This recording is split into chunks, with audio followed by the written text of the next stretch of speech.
Welcome back to another edition of Revolution Recap. I'm Sean Donahue, joined today by Greg Johnstone, coming to you after the Revolution got a 1-0 home victory over the defending champion Columbus SC. It still feels, well, I guess it's the first time we're calling them Columbus SC, but it just feels wrong to call the crew Columbus SC, and I'm looking at that logo right now and still somewhat disgusted by their rebrand. Greg, how you doing today? I'm doing good. It was a very ugly rebrand. I didn't see anyone tweet it out, but it looks like the old E logo, like the E channel had the E and the exclamation point. That's the first thing that I thought of. Just a really ugly logo that didn't need to happen. Not sure why they decided to rebrand, especially after a championship season. So really confusing move on their end. And they played as bad as their logo is today. So I'm not going to spend too much time on the crew rebrand, but it's still shocking after all the effort to save the crew that the crew are no longer the crew. And honestly, they were one of the teams with a logo that I actually thought was half decent prior to the rebrand. So it is what it is. But enough about crappy rebrands. This was somewhat of a crappy game for a while until Adam Buxa saved it late on with a late game winner. Greg, what was your takeaway from this one? So the first 80 minutes of this game was pretty terrible. I know the Revs came out of the gate, and I think they had 5 or 6 chances in the first 12 minutes. And then I think there was one scoring chance through the next hour or so. So this was a really, really terrible game. And then Adam Buxa, a.k.a. Golden Bootska, comes in, saves the day. I missed last week. I think just as a whole, the people that are sounding the alarm bells on Adam Buxa need to take a step back, because I think somehow, some way, we've already kickstarted this narrative that Adam Buxa is a terrible player who is unworthy to be in this starting lineup. And I've seen it a few times because he had only scored 1 goal through, I guess, 5 games, and now he has 2 goals through 6 games. There are 10 players in MLS that have 3 goals, and Adam Buxa could easily, have that many goals as well. So I think there seems to be some sort of narrative that's already being built off of the narrative that was last season, that Adam Buxa is playing his way out of the starting lineup, and I don't really see it. And he came on today as a super sub, made an immediate impact, scored the goal, really came up huge for the Revolution. And I know there's been some rotation the last week, and we're going to get some questions about the starting lineup, but I think this team is best with Adam Buxa in the starting lineup. And even though his goals to games rate right now is 1-3, and that's kind of been the goals to game rate through his time in New England, I still think if this team is going to win MLS Cup, it's going to be with Adam Buxa in the lineup contributing. I completely agree with you, and the finishing has to get better. I know we've discussed that and hit it home plenty of times, but I do want to stay on the topic of Buxa for a little bit, because there several interesting aspects of this game, one of which was the post-game press conference in which Buxa was one of the people on it, and you and I were listening there as Buxa talked about, first of all, several people asked him questions about whether he was frustrated from his lack of scoring or whether he was frustrated to be on the bench, and he seemed more frustrated by the questions than by any of those things that were happening. And he was quick to point out that scoring a goal doesn't necessarily mean he played well, and not scoring a goal doesn't mean he had a bad game. There's a lot more to soccer than scoring goals, even if you're a number 9. And we have talked a lot about Buxa this season, and the finishing has to improve. He is a number 9. He does need to score goals, but he has contributed in a lot of other ways this season and been a key part of that Revolution offense. And if the Revolution are going to stick with a 4-5-1, I do think that it's going to be Buxa, or it has to be Buxa, that steps up and fills that role, and I think he's done a pretty good job of it. Bo got the start in this game. He had moments where he looked good and he had kind of combination plays, but I just think a big body like Buxa with what he can do is key to making the Revolution work in that 4-5-1 formation. And as I've talked about before, and I'm not going to talk about again now, I think the 4-5-1 helps the rest of the Revolution team be more of a cohesive team, despite the fact that the Revs got the goal in this one when they were kind of pushing late and had 2 strikers out there. But I found the post-game press conference as it relates to Buxa particularly interesting, both because of Buxa saying that and because of Bruce Arena being asked about Buxa and mentioning that he had struggled with finishing the season, which is obvious, but also mentioning that he thought he'd struggled a bit tactically with what the Revolution were doing in some games this year, which I found kind of fascinating for Bruce to say that, because there have been times when I think Buxa hasn't looked great, but I do think that he's overall been pretty good for the Revolution when he's kind of played that lone striker role in the 4-5-1 this season. Yeah, agreed. And it was interesting too tonight. We'll get back to the game a little bit. Seeing Gustavo Bo in that role and not necessarily being any better than Adam Buksa has been that we've seen in recent games. And not to say that Gustavo Bo played horribly, because he did have a few nice moments. He had a nice pass to Tristison on the left wing in the 11th minute, where it led to a Tristison shot, and it was kind of scuffed, and it was an easy save by Eloy Room. There was another play where Bo set up Carles Heel, who was cutting into the middle. That was the play that Heel took the shot that was saved off of the post. So Bo had potentially 2 assists in this game, and I thought played fine for tonight. But he still had 0.04 expected goals. I don't even know if he had a shot on target. I will have to look that up. But it was interesting to see Gustavo Bo, who is more of a quote-unquote goal scorer. Yeah, he had 1 shot tonight, and that was blocked. So, he was 12 for 16 on passes. Overall, he wasn't as impactful in the game as you would kind of hope. So it was kind of interesting to see Gustavo Bo kind of play that role that Bukes has been playing and equally not have as much success. Yeah, it was. And the other thing that was interesting was Buksa seemed to be suggesting that he prefers when there's 2 strikers out there and thinks the Revs work better that way. And I know we've had a lot of discussions about that on the podcast. But it was interesting to kind of hear him say that. We've heard guys like, Tristison talk about how it helps him when Carles Heel's in the middle, which I think only really happens when you're doing that 4-5-1 or 4-2-3 or whatever you want to call it. And then we've now heard Buksa kind of say that he thinks the Revolution are better when there's 2 strikers out there, or it's easier for him when there's 2 strikers out there. So I think there might be some questions among the Revolution players about which formation is better for the team. So those are kind of my takeaways, which come more from the press conference than actually the actual game itself. It's a good problem to have, but yeah, Bruce has a lot of questions, and actually we can get into some listener questions here about what personnel he's going to run out. And right now, I think it's game by game, matchup by matchup. Certainly when you have 3 games in nine days, it's not really controversial to rotate players. I think they made 3 changes from the Philadelphia game, and for that game they had 3 changes from the Nashville game. But overall, yeah, when playoffs come around, are you playing 1 or 2 strikers? Is Bukes out there? Is Bo out there? Is Tejon out there? Is Teal out there? There's still a lot of questions about what personnel this team is going to be running out for a starting lineup, and I don't have a lot of answers, and I think you don't either, Sean. So it's going to be interesting. I imagine we'll find out more over the next few months. But in terms of is Adam Buksa a problem, I would say no. Yeah, I mean, there's still a lot of questions now, and I don't think this game necessarily answered any of them. It might have raised some more questions, even in saying the Revs played pretty well and got the win. But I still think that long term is going to be Buksa at the front of that 4-5-1. But I don't know. I don't know what Bruce thinks. So we'll see what happens. I don't think those questions are answered yet.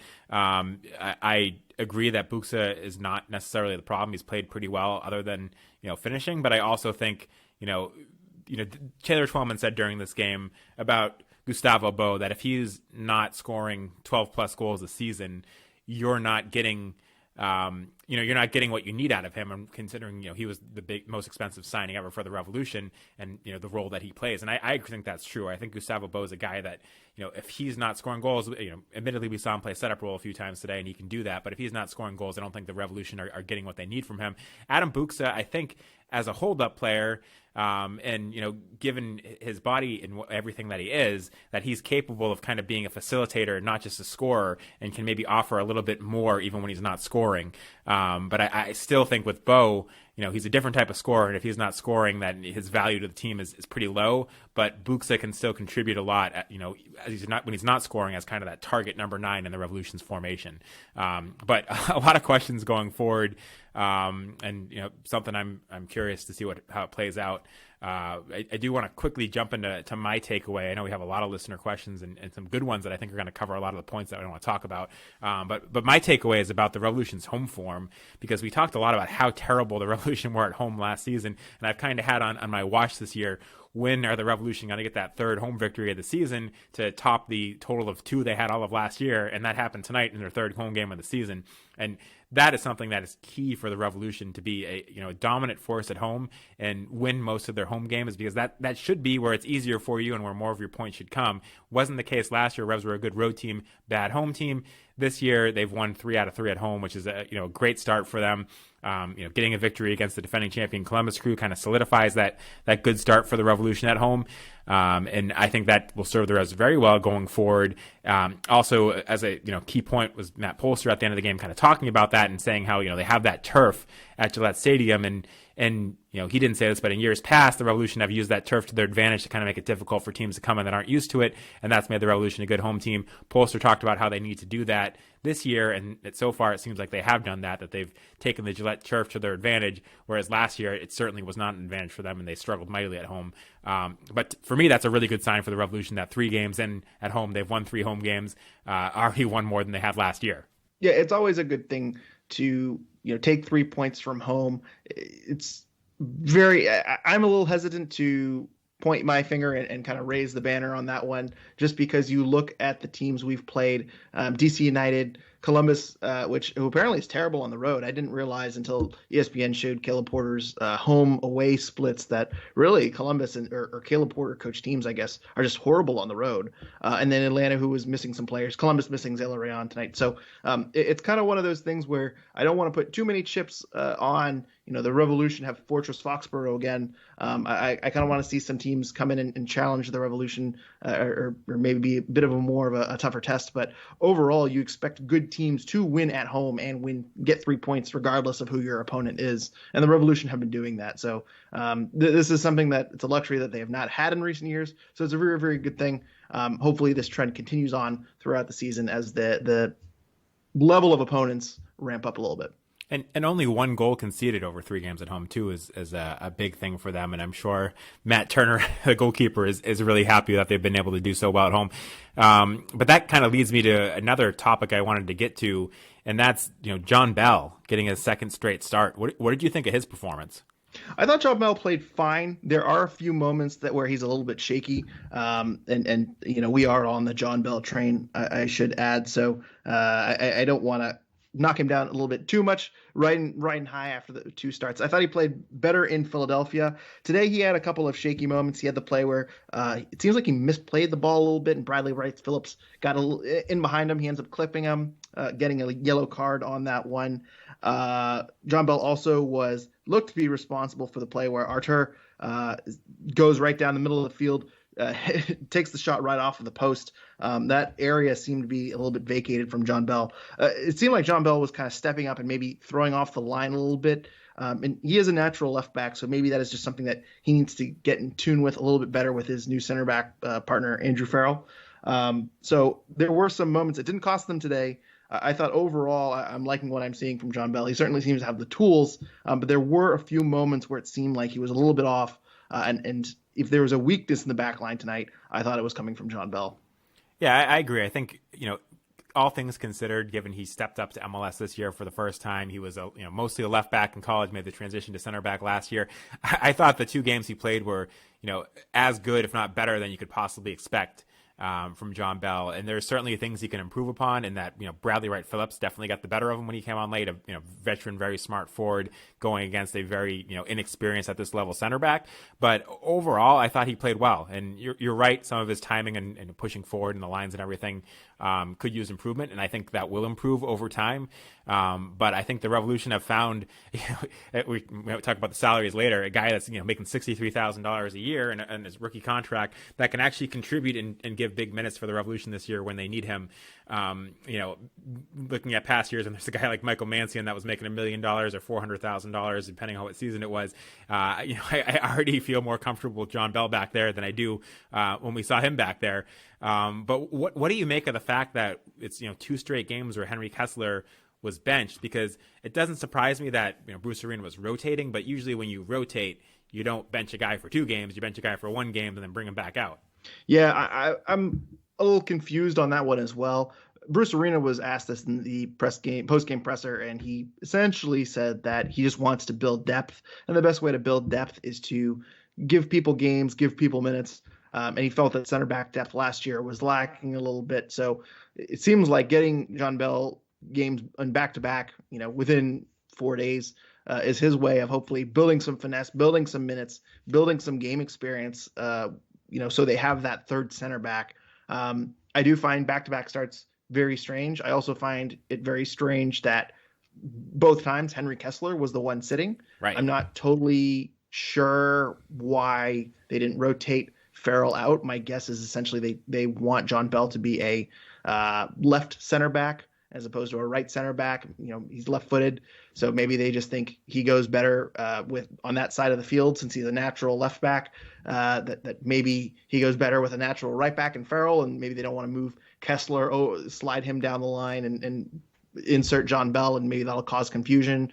I'm not totally sure what the logic in having Kessler ride the bench back-to-back games is, because he seems to be a person that you need to also give minutes to and also develop. So I don't know if there's maybe a minor injury that they're not talking about. I know Kessler wasn't on the injury report.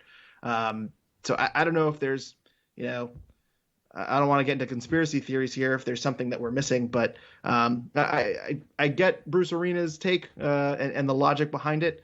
I'm not totally sold on it, and I wonder if there's something else here. Yeah, I'm confused by it too, because you would think that if you were gonna give Bell a run out, that you would put Kessler in there for one of those games. And I get that there's some difference between playing left and right center back, certainly. But Farrell's the veteran player that you would think would need rest if anybody did in that back line. So it makes you think that maybe Bruce isn't confident in Farrell's the veteran player back there, and maybe Bruce still doesn't think that Kessler has the experience needed to kind of control that back line if he's the veteran back there. Of the two, I mean, he's only a second-year player, but I agree with you that Kessler is still a developing player too. And when people get asked about Kessler, they talk about how good he is, but they also talk about areas that he can improve in, and he also needs minutes, like you said. So I'm a little bit surprised by this one. I don't want to read too much into it yet and say that Bruce has lost some confidence in Kessler, or that Bell's outperforming him in training or something, and this is a permanent change. I don't think it is, but there are reasons to start wondering.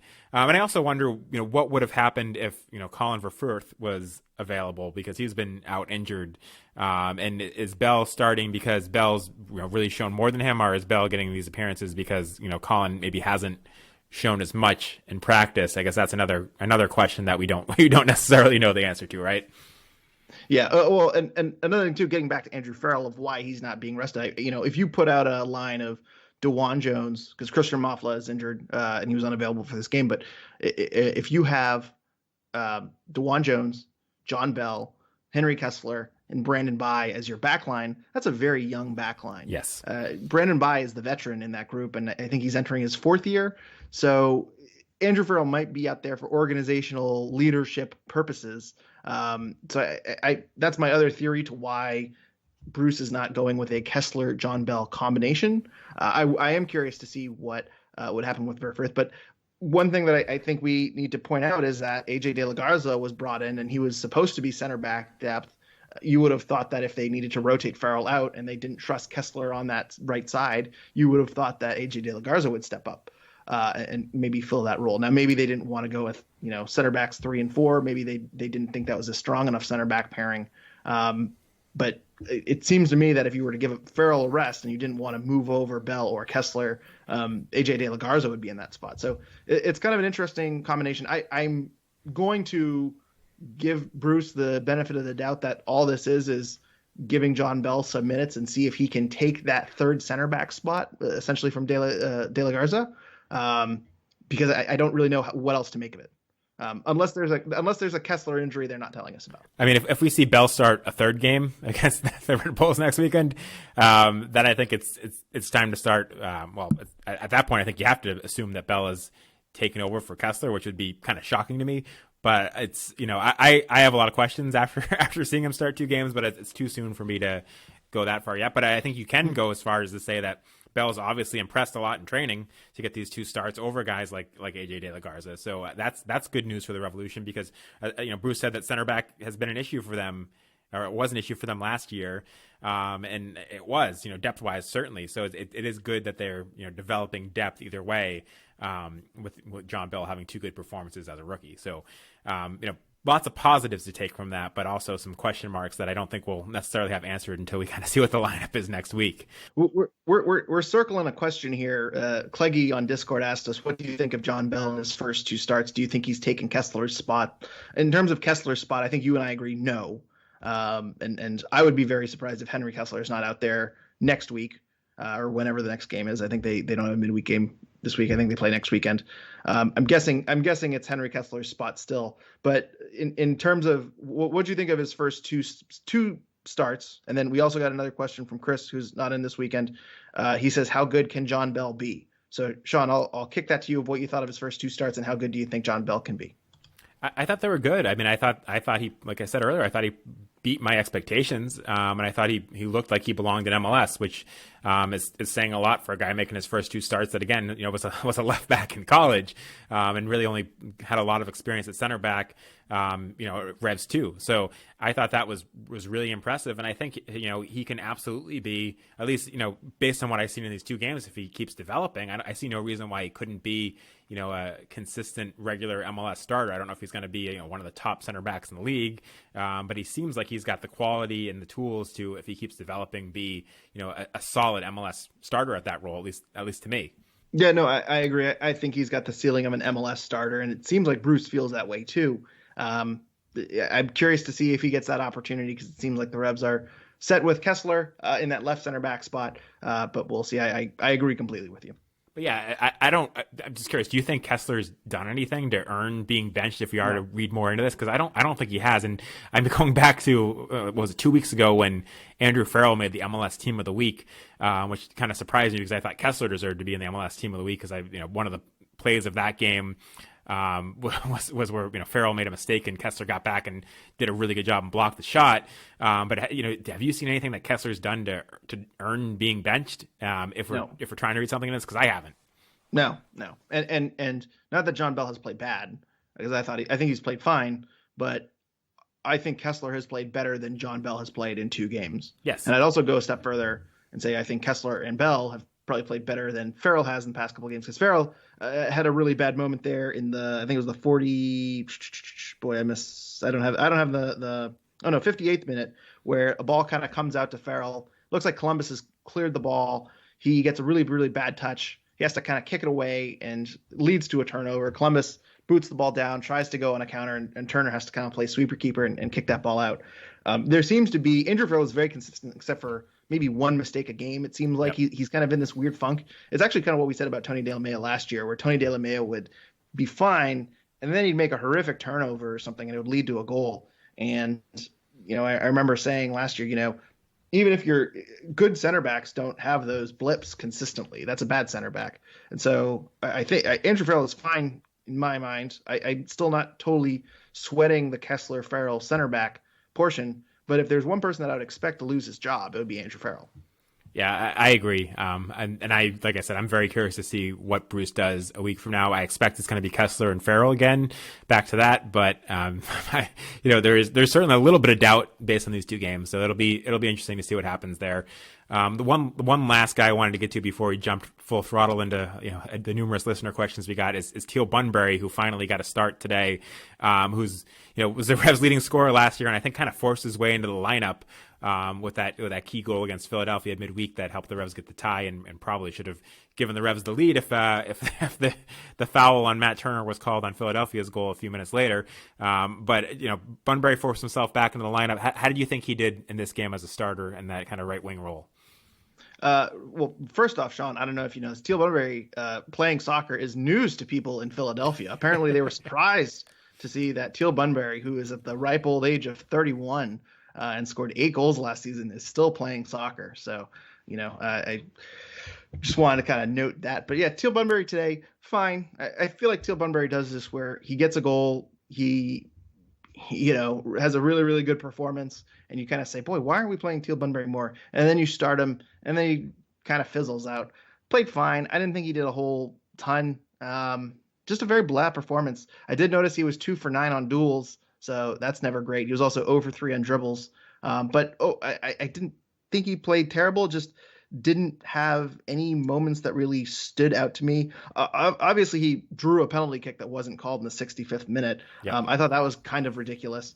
He also had a nice low shot there in the 32nd minute where I think DeJuan Jones kind of crossed the ball through the box. Teal kind of gathered it nicely and took a shot and drew a corner kick. It was fine. He's a fine role player essentially at this point. I feel like he doesn't create enough, and I feel like kind of on that wing role, he's not really that much of a threat to score. But still a lot of positives from him today, with most notably that penalty kick, which if called correctly, in my mind, that was a pretty clear penalty kick. Might have given the Revs 3 points. They might not have had to have brought on Buxa, and it might have been a totally different game. But came in clutch in Philadelphia with a really, really nice goal, and should have come in clutch with this penalty kick today. Yeah, honestly, I still think Teal Bunbury's best position is striker, but there's not going to be many minutes for him at striker with the Revs' current roster, so it's going to be on the wings, and he's played plenty of minutes there. I still think he's better as a striker. I thought it was kind of a okay performance, but not maybe didn't have enough of an influence as you would have hoped, especially after kind of gaining confidence with that goal last week. If you look at the Who Scored's rating, he had a 6.09, which is the lowest rating of any Revolution starter, and lowest rating of any Revolution player other than Tommy McNamara, who played all of 4 minutes. So I thought Bunbury's performance was a little bit disappointing after what he did against Philadelphia, but at the same time, I don't think if I had to pick between Tajon Buchanan and Teal Bunbury on the right wing, I'm picking Tajon Buchanan as a starter every time, I think, right?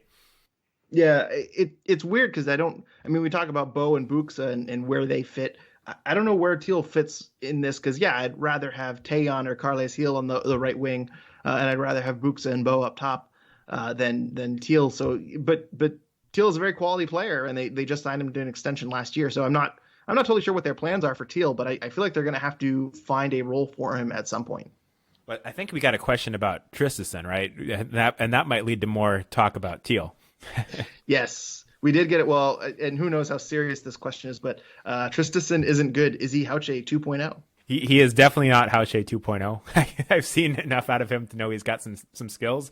He scored, yeah. Yeah, and I've looked, Tristison, we talked about in kind of some of the first few episodes about how I think after 3 games he hadn't had a game where he'd passed over 60%, or over 70% rather. And, he was at 85% in this game. I think he was at like 90% or something against Philadelphia. His numbers and passing have gotten better. And he's had moments where he's cut inside and had good shots. He had a decent chance in this game where he put a shot on target.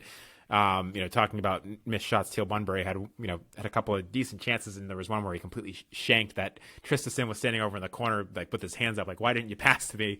I don't think Tristison has had the influence on games yet that we'd like to see him have. And the Revolution are kind of counting on him to be kind of a big part of the offense, I think, given what they brought him in to do. But to compare him to Hauche is way over the top at this point. But with that said, I would like to see him find a way to have more of an impact on this Revolution team going forward. We've seen some signs the last couple of games, but it's not quite there yet.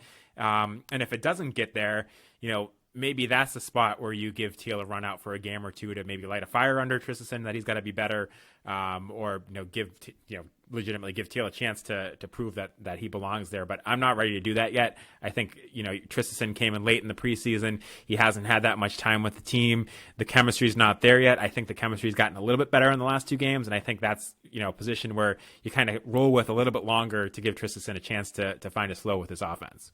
Yeah, and Tristison's game, I think, is going to be, people will remember the play in the 11th minute where he kind of scuffs the shot after being fed a really nice ball by Bo. But one thing I've noticed with Tristison is he's already built a very nice rapport with DeJuan Jones. Him and DeJuan Jones also will cut inside when Tristison goes wide and vice versa. Tristison has kind of gone into the center and plays very nicely with Carles Heel and DeJuan. So I feel like he fits. But we haven't seen any payoff yet. So maybe it'll come with time a little bit. But yeah, he had that, should have done better in a shot against Philadelphia, should have done better with a shot tonight. I'm not totally impressed from what I've seen from him, and I expect a lot more. If Teal Bunbury does find a way onto the field, it might be that left wing spot if Tristison does not improve, which is really disappointing because I I was expecting him to be the final piece of the puzzle for the Revolution. So, but you do bring up a good point, and that's that I think we were talking about the show that after the first few games, it didn't look like there was chemistry between him and DeJuan Jones, and that looked like it was going to be a problem. But I think we've seen that certainly improve over the past 2 games. But that's all I got on Tristan for now. But I know did you want to jump into some of the other questions we got? Well, I was going to say Christian Matthews gave us a question getting back to Teal. He says, seems like Tayon and Teal are sharing time. Should we just be giving them each 45 minutes? Neither is excelling at the beginning of the second half before being subbed off. And I actually really like this idea because I don't think subs at halftime count against your 3 stoppages in play, correct? That's right. I mean, it seems like sometimes Tayon and Teal are out there for a long period of time and they're not doing enough. But when you get them in short bursts, they seem to be making more of an impact to the game, especially Tayon Buchanan. I feel like Tayon coming off the bench, just really adds a spark. And I think we saw that tonight. So I'm not against this where you give them both a half, see who does well. I don't think Bruce will ever do that because Bruce likes to start whoever's hot and ride them out 60 to 65 minutes every game, unless there's, building up fitness or there's an injury or something like that. But I actually don't hate that idea. Yeah, I think Tajon's a guy that should be able to give you 75 good minutes out in the wing, and we haven't necessarily seen that much this year. But long term, I would like to see him getting those kind of minutes. And then Teal Bunbury is a different player that can provide different skill set on the right wing, and some of that is you talk about Teal Bunbury's defensive work rate. So if the Revolution have a lead and they want to get more defense out there, putting Teal Bunbury out there isn't a bad idea. And then, Teal Bunbury also can do things on offense and can score goals when he's on streaks. But I still think that Tajon Buchanan in the long term is a guy that I'd like to see getting 75 minutes a game to show what he can do. But yeah, his performances have been okay, but maybe haven't been as good as we'd hoped based on how he finished last year and then what he was doing in Olympic qualifying.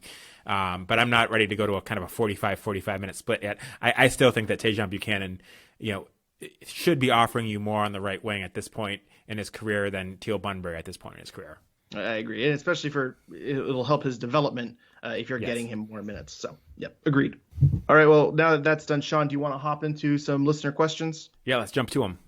Okay, we're recording this as they are coming in, so some of these are hot off of the press here. But let's start on Discord here. Cameron asks us, did Buxa earn a start after his appearance tonight?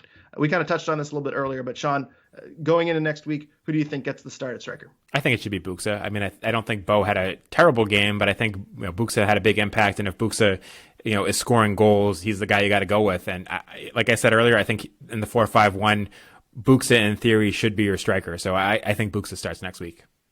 And Randy LH asked us the same exact question of who starts at striker next game. I agree. I think it's Buxa. I think the bigger question is whether or not it's going to be 2 or 1.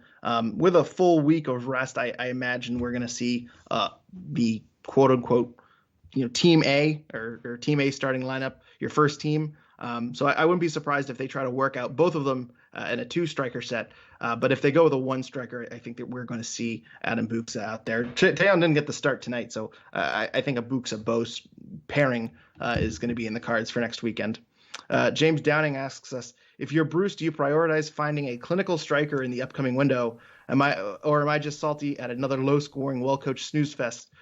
Or is it an actual issue that needs to be addressed? Sean, you think they're going to prioritize finding another striker in the window? I don't. I'm not sure yet whether or not it's an actual issue. We sound like a broken record talking about the finishing not being good enough, and it's not. But with the fact that they have 2 designated player strikers, and then Teal Bunbury, who they're also paying a good amount of money to, that's also, in my opinion, best at striker, means that I don't think the Revolution have much room to go out and find a clinical striker. I think that, and then the rookie Kiza as well. I don't think there's much room on the Revolution to go out and find a clinical striker. Whether or not they really need to, I'm still not sure. I still think Buxa is going to find a way to become more clinical, and I still think Gustavo Bo, is a very capable scorer when he's on his game, and I expect at some point he'll get back to his good form. But if for no other reason, then I think the Revolution have allocated so many resources to designated player spots to strikers that I don't think that there's room to go out there and find another clinical striker.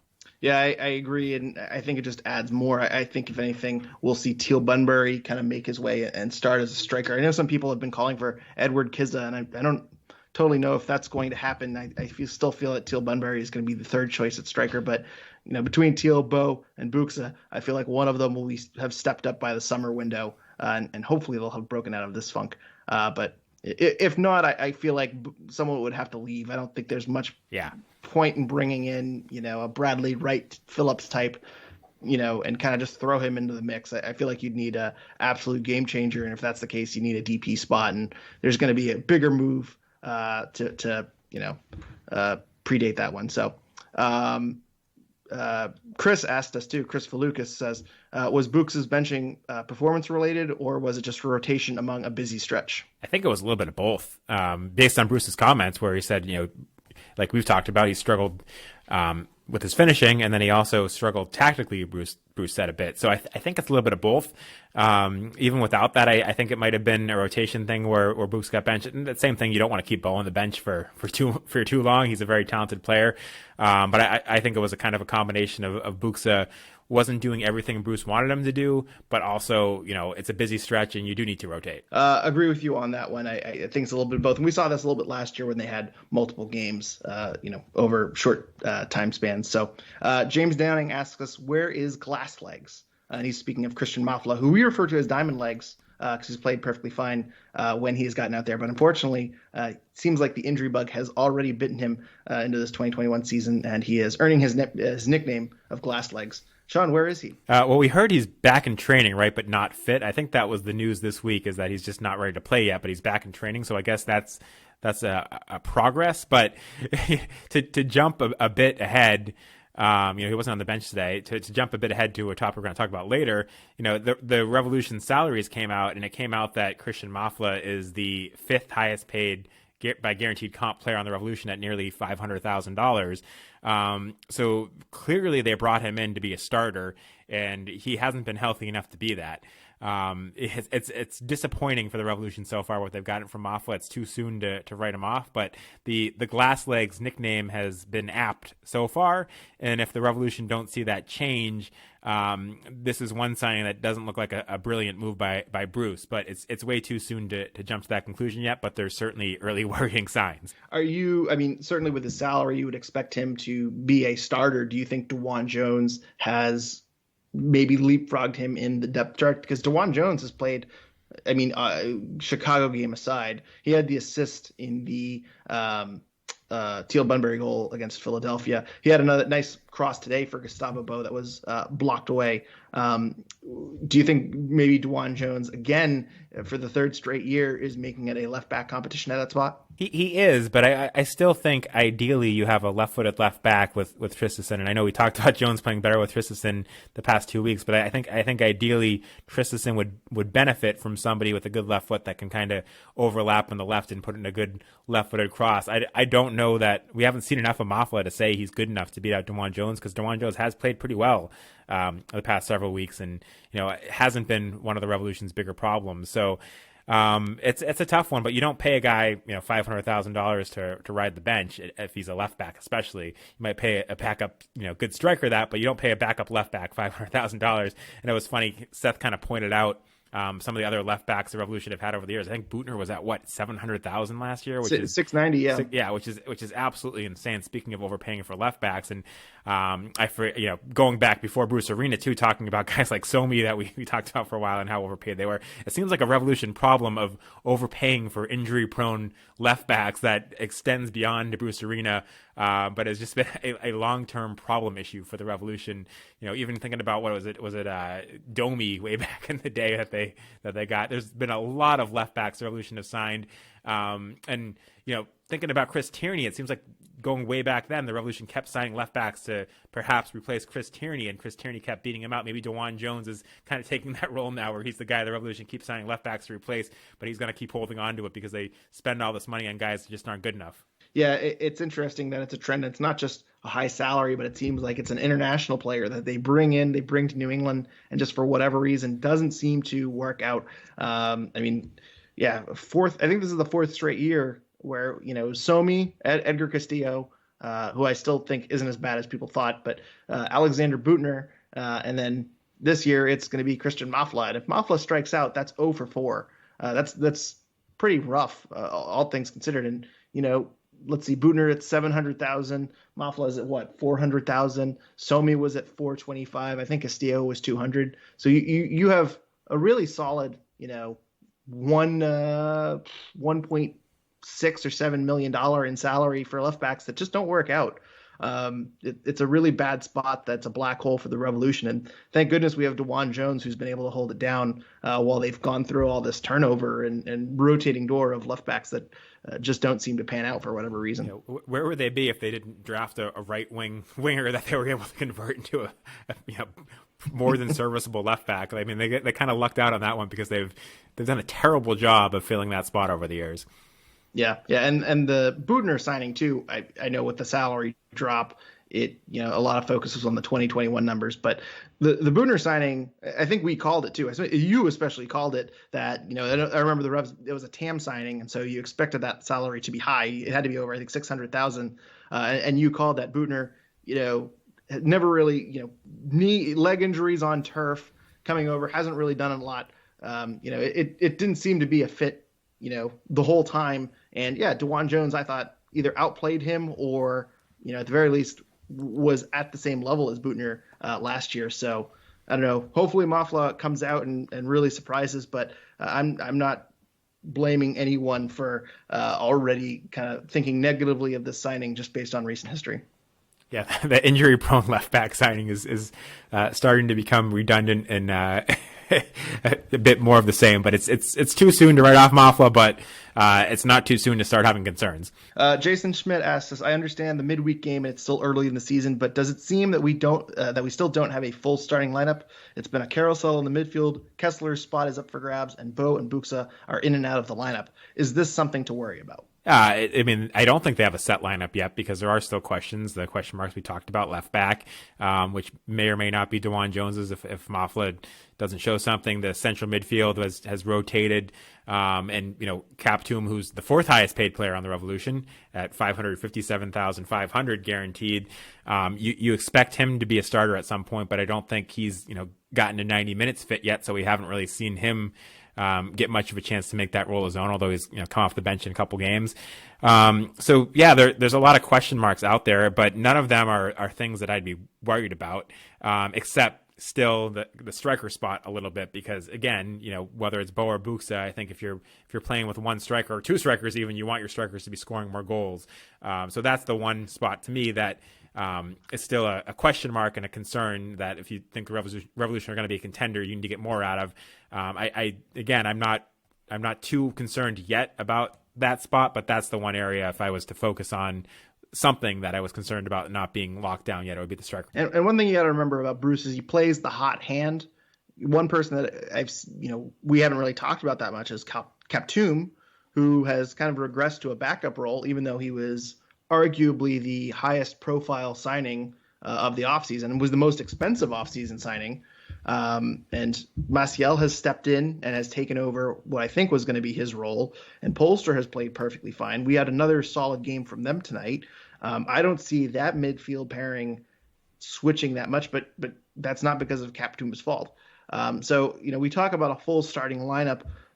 Bruce really goes game by game. And I think when we're talking about this in October, it's really going to be who's the hot hand. So even though Captum might not start the next 3, 4, 5 games, when Polster, gets hurt or has a bad game, or when Maciel gets hurt or has a bad game, Captum is going to slide in. And as long as he plays well, he's going to be staying there. So this doesn't concern me too much, just because we are going to see changes based on who is playing well. And even if we had a full quote unquote starting lineup, and on paper we knew who was playing every single game, in 6 months, Bruce would have changed it because someone down the line is going to screw up and make some mistakes, and Bruce is going to fix that. And the other thing too is, and we'll get into this a little bit later, but I expect Bruce to make some changes in the summer window. I expect some moves to be made.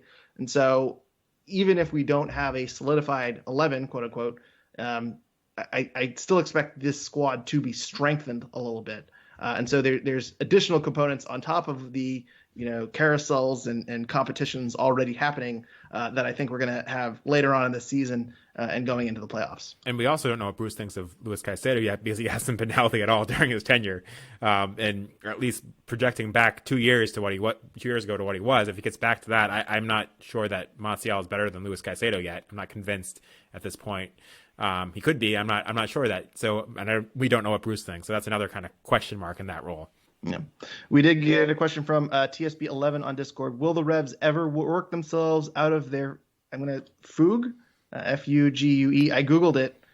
It is apparently a state or period of loss of awareness of one's identity, often coupled with flight from one's usual environment associated with certain forms of hysteria and epilepsy. That's deep. Okay. You know that word. I'm not educated. I didn't know what it meant. I Googled it. Sean, are the Revs going to work their way out of that word? I mean, I guess I'm assuming this is in reference to kind of the funk they have with not having an offensive identity and struggling to score more goals than there's been 2 games all season where they've scored 2 goals, one of which was the Chicago game where they had to come back from 2-0 down against a pretty terrible team, and the other which was against a weakened Atlanta team which they played really good. I think they're going to figure it out. I think there's too much talent for them not to figure it out. There's got to be a long leash there because, like I said, Tristison still hasn't had that much time to get integrated, and he's going to be a big part of this offense. Bruce Arena's changed things a bit, with the formation. Sometimes Carles Gil has been in the middle, sometimes he's been on the right, sometimes they play with 2 strikers, sometimes they play with 1. I think they're going to find an identity. I don't think they've locked it down and found it yet. But the fact that the Revolution are still winning games, are still on the top of the Eastern Conference, when I don't think they've played at their best yet, is a good thing. Talk to me in a couple more weeks about where the Revolution are. I actually think the Revs are going to work out really well. I think what's going to work out really well for the Revolution when they get that break between May 29th and June 19th to give these guys that haven't had the time to integrate as much as you would have liked to have them in preseason, like Tristison. And when they come out of that break, I expect the Revolution to kind of really be going on all cylinders, come June 19th. Yeah, and one thing that I think is worth pointing out, and you kind of touched on this, is that defensively they are doing very, very, very well. I think you mentioned that they've conceded once at home through 3 games, and that was from a branded by bad penalty. I think their expected goals through 3 home games is, it's got to be lower than 2. They've been very, very solid defensively, even with Christian Mafla, your left back, out. Henry Kessler sitting 2 games, and you bring up a Revs 2 guy, even with the occasional, Andrew Farrell error and the Brandon Byes conceding a penalty kick. Their defense has been really, really well, and we haven't even gotten into the Philadelphia game that much. I don't think we're going to touch on it too much just looking at the time, but Philadelphia got away with an elbow to Matt Turner there. Philadelphia, that seems to be the only way you could really get a goal from the run of play against the Revolution. So the Revolution defense has really, really stepped up. And I know we're talking about the rotation and the lack of scoring from this team, but there's a really, really solid base in this defense with the Revolution. I feel like their defense was good last year, and it's even stepped up more this year. And they're really focused and they're really solid. They're not making a lot of mistakes in the midfield. They're holding possession. They're not allowing that many counterattacks. The defense has just been very, very strong. So if they ever do fix these offensive issues, they're going to be a team to watch out for, and they're going to be hitting on all cylinders. We kind of answered this question already from Randy LH, but he does bring a good point. He says, why isn't Kessler making the 11 without him or Books on the field? We seem very ineffective at attacking corners and set pieces. And I just want to kind of note this question too, because I don't think we mentioned this earlier, but the Revs had 9 corners and they seem to go to waste. And even with good service from Carles Gil, I know Brandon By had a headed corner that went into the near side of the netting. I don't think there were any other corners, though, that seemed very dangerous. I know John Bell got ahead on a couple of them that went wide. But overall, that is an area of the game where not just Adam Buksa, but Henry Kessler really makes an impact. And just seems to be a little bit wasted with them not on the field. So I know we talked about Henry Kessler a little bit earlier. That's another area I think that if we're comparing Henry Kessler and John Bell to, Kessler is going to be a major, major positive in attacking and defending set pieces. Because as I say, other than, there are a few people who are very, very good at headers and set pieces: Adam Buksa, Brendan By, and Henry Kessler. And when you miss those two, that's an area too. Defensively, the Revolution have struggled. So I imagine we'll see Henry Kessler next week. We've already talked about this a little bit, but that's a point that we didn't bring up that I wanted to point out. Very good call by Randy LH. It's very unusual that the Revolution's best target on set pieces in a game like today is their right back. I don't think you see that very often, and that, credit to Brandon Bye, but if he wasn't out there, I don't think they have much of an aerial threat on set pieces when Buxa and Kessler aren't out there. They're it pretty limited. So it is a key point that Carles Heel is great at providing good service on set pieces, but it goes to waste a little bit when you are missing those guys. Yeah. We also got another question that actually just came in, and we'll come back to this one because it leads into some other news that we're going to touch at the end of the game. Mike Kennedy asks us, what are your thoughts on the late runs Polster and Hill were doing in the first half? A Columbus-specific tactic or something to replicate against other opponents? Sean, what are your thoughts? I think it's something to replicate, especially if the Revolution are playing this formation. When there's one striker, I think you kind of need that. Guys making late runs into the box and kind of picking up scraps or being there for a cross that you might not expect. It's too predictable when there's a couple guys in the box you can mark out for crosses. But when you have guys like Polster that you're maybe not expecting and maybe aren't going to be covering, and this was actually something we kind of saw, not that you can compare either of these guys really to Clint Dempsey, but I remember at the beginning of Clint Dempsey's career he was playing more of kind of a number 8 in the Revolution lineup when he first started, and would make those late runs in the box. He scored a lot of goals that way because you weren't expecting him to be the guy making that run forward. There was Taylor Twellman you could mark out of the game, Cancela that you knew things were going to come from, Pat Noonan, but then you'd have Clint Dempsey making up the run and kind of cleaning up the scraps and getting open. And I think that's the strategy, especially when you're playing with one striker, you need to do. So it was good to see the Revolution doing that in the first half, and it's a great call by Mike to point that out. Yep, and that's it for questions other than some other topic news and topics that we're going to get into. We have some salary data that we want to get into, and then we're going to talk about Heel's extension. Do you want to go into one of those topics first, and then I'll ask the question? Let's jump into the salary quickly. The Revolution salary data came out kind of without much notice midweek, and I know both of us are people that are really interested to look at that salary data. We talked a bit about some of it. My biggest takeaway from it was how highly paid Mafla was for how little he's produced so far. What did you see in this salary data that kind of interested you? Yeah, if you listen to this podcast, we've kind of touched on it a little bit before, and it's an inexact science. Since we don't have how much space is available or salary data. We didn't have salary data from last year. Some allocation money in years past has rolled over. I'm not sure if that's the case anymore. TAM is kind of a mystery in some cases. So the salary stuff is very questionable. But in terms of the data we got in terms of these players' salaries, not a whole lot surprised me. Andrew Farrell, Teal Bunbury got some raises. They signed extensions in 2020, so that wasn't a huge surprise. I think they were both around 200, 250. Farrell's up to 400. Teal Bunbury is up to 375. Matt Polster's at 300,000. That's a signing that was made last year. I'm not surprised by that number too much. Captain was at 500,000, which, considering how much they hyped up that signing, does not surprise me. I kind of thought that might be a TAM signing, although I don't think they put that in the press release, and that's normally not the case. But 500,000 sounds about right. Boateng at 200,000. De La Garza at 250. Earl Edwards Jr. is at the veterans or the senior roster minimum of 81,000.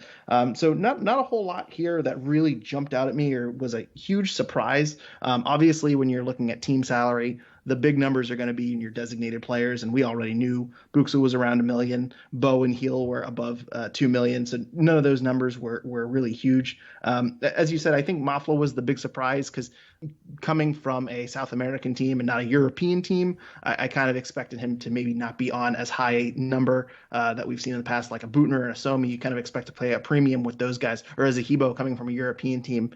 You kind of thought that maybe he was on a lower salary, but that $400,000 salary and $495 total compensation was a bit of a shock, and certainly seems to be the least effective or efficient signing, I should say, of the offseason. But one thing that jumped out at me was our Tristison at $375 salary and $413 total compensation. Considering he was a guy that I kind of expected to be a potential TAM signing, I kind of held him in the same regards as Kaptoum. I was really surprised he was not around 500,000. So overall, no big surprises from this salary data here. And if you want my number of what my trusty spreadsheet comes out at, I'm estimating they still have about 1.7 to 1.8 million in salary slash GAM under the cap. So the Revolution should have some space to play around in this summer.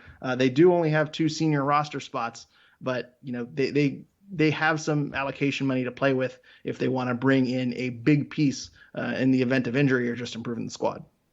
Yeah, I agree, and it's worth noting too that when you're talking about expectations for Tristan, I agree he's less than I thought he would be salary wise, and he's basically the same as Teal Bunbury. So that to me is kind of interesting. And then looking at some of the other new signings, I think Boateng was making 275 last year. He's at 200, so the Revolution kind of got him for cheap because he didn't have that great of a season. I think De La Garza was at 290 or something like that, and he dropped down to 250.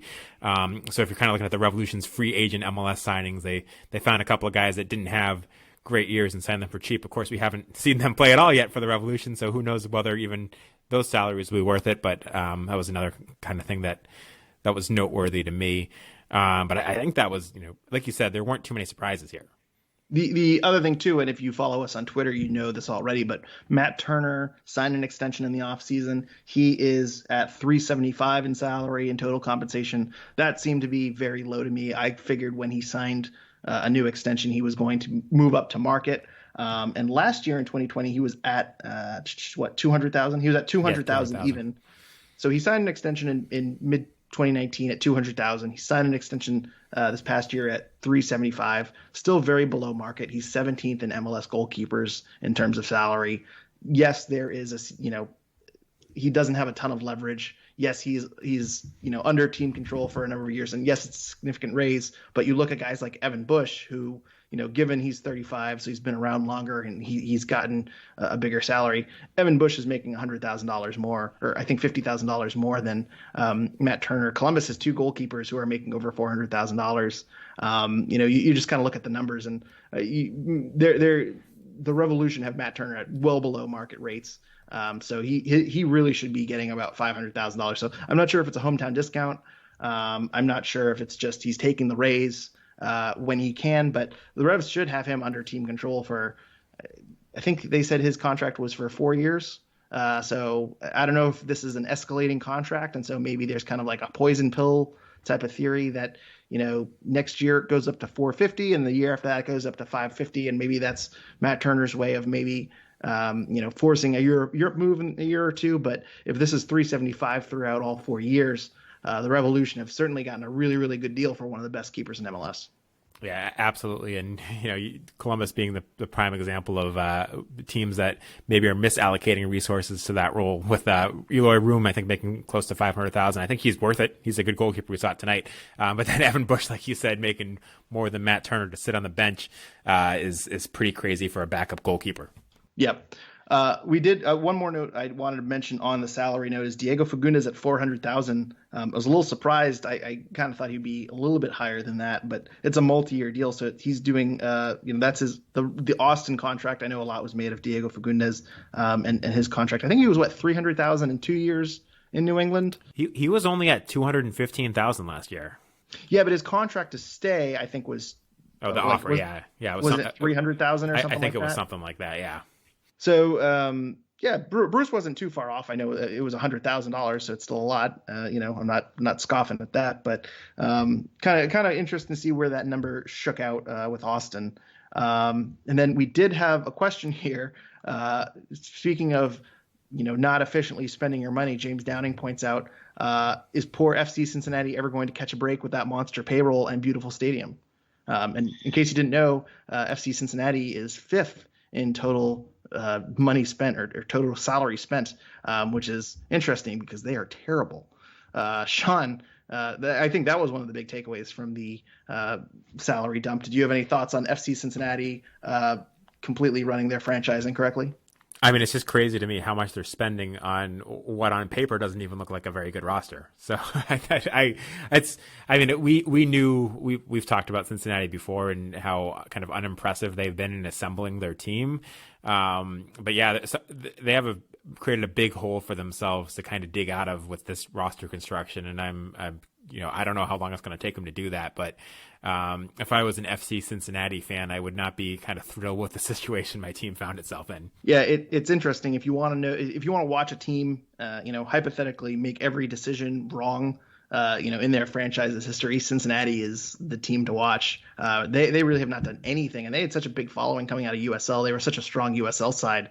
It's really sad to see them just botch every single aspect of their rollout. And you got to give them credit for at least going for it, but. I don't think Jeff Cameron is going to be solving that back line, and they went out and spent a lot of money on a goalkeeper, and I don't know, a lot of mistakes being made over there in Southern Ohio. So when they came into the league, I think there was questions that they weren't spending enough money and that they looked like they weren't going to spend enough money, and then they went out and spent a decent chunk of money, but did it just all the wrong ways.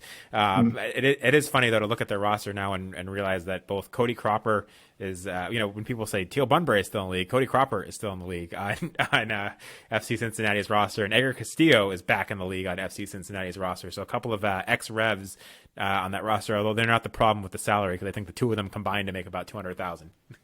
Well, and my favorite thing about FC Cincinnati is that the first year, or one of their first or second year, they decided to trade. I mean, they were trading allocation money for not terrible players, but I think they overpaid significantly for someone from Toronto. Was it Drew Moore?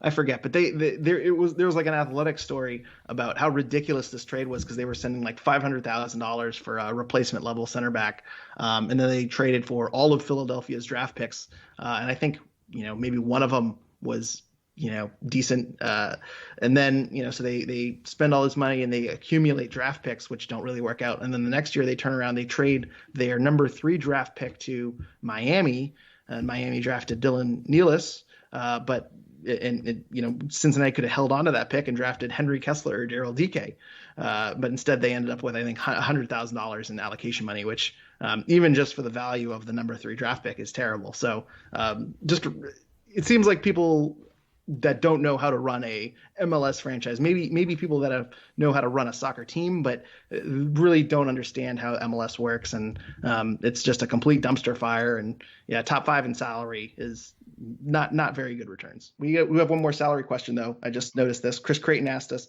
who is the best bang for their buck across? We'll do each position, and by that he means forward, midfield, and defense. We'll leave this to the Revs. I assume he means just for the Revs.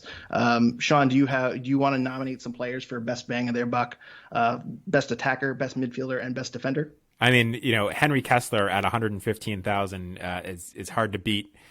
Given the quality of defender he is for the Revolution. I think that's your defender there. Of course, John Bell at 63,000 based on 2 starts is a pretty good bargain too, but I don't think you can look past Kessler on the defensive side. On the midfield side, since this question came into us as we're talking, I'm looking through the roster. Maciel, who's proven to be a starter for the Rev in multiple games, is also on the league minimum 63,000. So I'm going to go with Kessler at defense, Maciel as your minimum salary midfielder. It's hard to look past him, because I think you get into anyone else that's starting for the Revolution and regularly, and they're making at least 200,000 in that midfield. And then at striker, I'm not sure there is a bargain at striker unless we look at Kiza, who's made a few token appearances. But it's hard for me to say right now that Gustavo Bo at 2.1 million is a bargain, or Books at 1.1 million is a bargain, or even Teal Bunbury at 400,000, 375,000 is a bargain. So I think midfield and defense are easy. Striker is a bit more complicated to come up with a bargain there. Yeah, and you're cheating just by going off the supplemental roster, because that's where all the bargains are. But if you are just looking at the senior roster, I know the Athletic listed Brandon By at 178, or really 170 in salary and 178 in compensation, as a good value. Which I thought was interesting, because he got a raise over the past couple of years, but still listed as good value. DeJuan Jones at 95,000 and 100,000 in total compensation is good value too. And Matt Polster, I know he's at 300,000, 328, and that's not a number that's particularly small, but I think he's earning every single penny in that. So yeah, I think Brandon By, DeJuan Jones certainly should get a shout at defense as good value, and Matt Polster. Probably your thriftiest signing, since he's not an international signing, but a signing of a player who came from overseas and is still returning good value. Usually you have to pay a premium, but it seems like that was a very, very good deal for the Revolution. And Tristan too, as I said, 375, 413. I expect more to be above those values, but we haven't seen it yet from him. So I'd nominate those guys as good values. As you say, I don't think there is a good value in the attacking group, but you got to pay for a premium for attackers. So. Well, and obviously we didn't talk about goalkeeper, but you talked about Turner earlier. I think he's still a bargain, and I also think Brad Knighton, given his experience as a backup keeper at 140,000, is kind of a bargain there, especially after we just talked about Evan Bush. Yeah, no, I 100% agree. I mean, they are paying, so at 375 plus 110, so they are paying, 600,000 for 3 keepers. That's cheaper than Brad Guzan. So yeah, so probably two bargains at the goalkeeper position, and who knows what we got from Earl Edwards. But did want to move on to the other bit of kind of salary roster news, and that's what Taylor Twellman said during the broadcast today about Carles Gil being close to signing a 3-year extension that would make him the highest paid player in Revolution history, which I think right now would probably be Jermaine Jones, who was making $3.25 million, I believe, for the Revolution. So presumably Carles Gil is going to make something more than that, which would be $1 million plus increase from his current salary, and I think he's worth every penny of it. But that's got to be great news for Revolution fans to hear, right? Yeah, no, we talked about this at the beginning of the offseason last year, that I think a high priority is to lock down Carles Gil, who I think he's finishing his 3rd season with us this year. So I think he might have one more year in 2022, but overall he's a designated player. There's no restrictions on designated players. There's really no excuse not to give him a raise and control him for a few more years. I think he's 28 years old.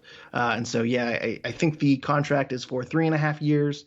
So it'd take you through the end of 2024. So that's his 32-33 season. I think that's perfect. And I don't know what the amount of money they're giving Carles Gil is, but it doesn't matter because he's a designated player and I'm not cutting the check. So really, really good move by the Crafts and the Revolution to lock down Carles Gil, because without Carles Gil, I don't think this team is half of what it is today.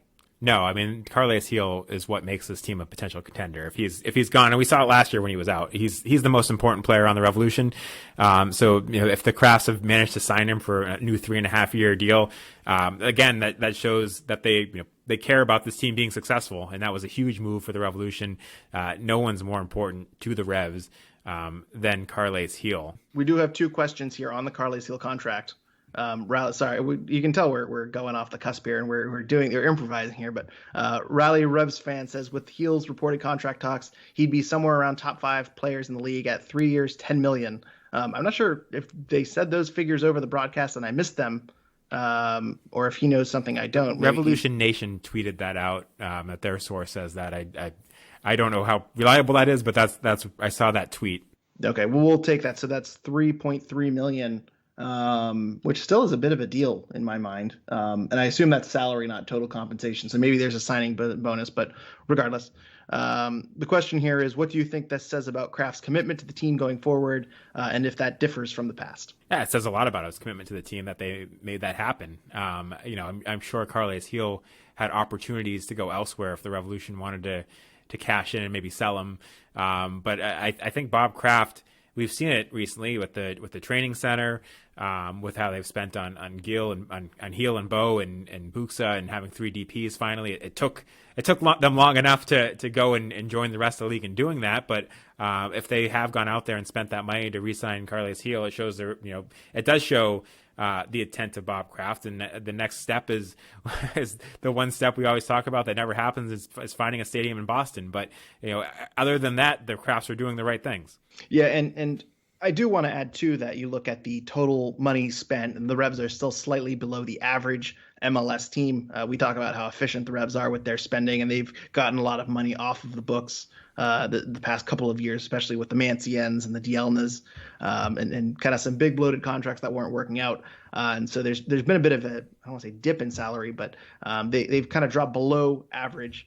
And some people made the point that shows the Crafts aren't really committed to winning and whatnot. And I think it just means that the Revs are getting smarter with spending their money. And I think the Revolution are just, doing better at developing players, obviously with Revs 2 and the Revs Academy and their new facilities too. You watch, Maciel paying off John Bell moving up to the first team. I mean, those are very, very low salary players, but there's a much bigger investment behind them. They're scouting youth players. They're expanding their scouting network. They're paying for a full team of USL2 players, and that's something that other teams around the league aren't doing. That's something that Columbus isn't doing. It's something Minnesota isn't doing, and the Revolution are benefiting from that. To get two players who are contributing, Maciel is a starter for the Revolution in year 2 of the Revs 2 team existing. That's astonishing. So the Crafts seem to be spending their money smarter. And I think Carles Gil opening up the checkbook for Carles Gil, I think a lot of people are going to say, oh, well, he's finally paying a big star. I think this is him spending big money smartly. I know that's not a word, but wisely, I should say. Not a good day for me and the English language. Just really not my best. You can tell what language, what class I struggled with in school. But yeah, no, I don't know if it says a ton about Kraft's commitment because we've seen it over the past 2 years. But it seems like they are finding ways to spend their money in very productive ways, and that's what leads to a first place team. I completely agree. Was there one more question we had? Got one more question too. David Spillian asks us, with the rumored Heel re-signing, is Bo and Buxa good enough to take advantage of Carles Heel in his prime? In my opinion, the Revs need to spend more for reliable goal scorers. Are we stuck with those two for Heel's remaining time with us? I mean, I don't think they need to spend more necessarily. I think what they're spending on Gustavo Bo, he's one of the higher paid players in the league at $2.12 million. I think you can get a good striker for that money. And we, again, beating a dead horse here, finishing hasn't been good enough this season and wasn't good enough at stretches last season. But I do think those are two players that are capable of being a lot better. And I think they have to be a lot better as far as finishing. But I don't necessarily think it's a money thing. I think for what the Revolution are paying Gustavo Bo, you should be able to have a good quality striker that can put away the chances that Carles Gil creates. Yeah, and well, kind of stepping back to the question though, are we if these two? I think they can take advantage of Gil in his prime, and this can be a team that hits on all cylinders. But in terms of are we stuck with them for the Gil's remaining time through 2024? I'd be kind of surprised if they are both here in 2024. Would you agree with that? Oh, yeah. I don't think they'll both be here in 2024. I mean, if Gustavo Bo might not be here next year, I don't know. That wouldn't surprise me at all if he wasn't here next year. Yeah, I mean, if we go through a full year of this kind of mishmash and, there's a lot of talk about Buxa, not fitting in and not scoring and not converting goals. And, Gustavo Bo is really the bigger concern for me right now because, when Bo came here, he was running around the 18-yard box, firing off shots. If you got 8 shots off and 4 of them were on target, you could expect 1 in the back of the net. I mean, look at how many shots Bo has gotten in the past few games. I should have pulled this up, but, I feel like he's had maybe 1 or 2 games where he's gotten 5 shots off. I mean, if that. I mean, we're getting 1 or 2 shots from Gustavo Bo, and it's really not the most productive way to use him. So I'm really concerned about Gustavo Bo, and you talk about him maybe not being here next year. I'm curious if that is the case. He seems happy here, and he seems well-liked among his team. But, second highest paid player on the team. His job is to score goals. He has 1. And it's not really sure where his role is going to be. So if this goes on throughout the year, and if Gustavo Bo ends the season with 4 or 5 goals, you have to wonder if the Revs find a way to move on from him and use a designated player spot, maybe as a left winger, maybe as a midfielder, a central midfielder, or maybe just another striker to kind of pair up and be a better fit for that 4-4-2 system. But yeah, is Adam Buxa and Gustavo Bo going to be here in 2024? I'd bet a lot of money that the answer is no. I wonder if one of them will be here in 2024 because they bought Adam Buxa with the intention of potentially selling him for profit down the line. And I believe both of their contracts end before 2024 as well. So I'm sure. Yeah. So I think the answer to the question is that, yeah, they're both good enough to take advantage of Carles Gil, a 28 and 29-year-old Carles Gil. But I would imagine Carles Gil is going to be playing with some different forwards in the second half of this contract. Well, and you understated the struggles for shots this year because he hasn't had more than 2 shots in a game all season. And you're right that previous years, 8 or 9 shots in a game weren't unusual. Yeah, I don't want to. Maybe this is a different rant for another day because I know we're running long. I think we're probably at like an hour and a half at this point, or at least it seems like that. But I mean, Gustavo Bo, the way they're playing him closer to goal and all that. I mean, to me, you'd want him kind of roaming around with Carles Gil, and you want to have him, just fire off shots from the ozone layer because you're going to cause havoc for defenses who have to kind of shut him down. Playing him close to goal it's easier to shut him down. And I don't know, I wonder if we see a bit of a change later on in the season where maybe he's kind of more that free roaming player that we saw at the 2019 and 2020 seasons. I mean, I still don't know what his role is, because even in the two striker formations, I feel like you've seen him, like you're saying, too close to goal, where you look at the passing charts and he's further ahead of Buxa. So yeah, I don't know what his best role is on this team anymore, but it's a topic we've talked about a lot. And it's not that he's bad, but it's not what he does best, and it's not an efficient use of him. And he's not a 2 million. I mean, the way people talk about Buxa is, well, he's not a designated player. Well, neither is Bo right now. And so maybe this is something they figure out, and maybe all three of them click, and it's great. But I mean, they're all three very, very talented players. It's just a matter of finding them ways to all collectively, score goals and be in the best roles possible. And I think Bruce is still in the process of figuring out. And maybe we figure it out, but if they don't, getting back to this question, yeah, I mean, do we see Gustavo Bo here in 2022? I would say there's a good case to get rid of him. Yeah. Maybe not get rid of him, but sell him to a team. Yeah, and I think that was everything I had on my list, unless you got anything else. No, it's been a long episode. I just want to note before we leave how funny that tweet was from the Philadelphia game, from the brotherly game, who said that they were shocked Teal Bunbury was still playing. I mean, that was just amazing. Talk about someone who's not old. And if it was a Scott Caldwell type, maybe I would understand it, but it's weird to throw out that tweet when you got Alejandro Bedoya running around, and you're calling other teams has-beens. It was a A+ tweet, and then for Teal Bunbury to score a moment later was chef kiss.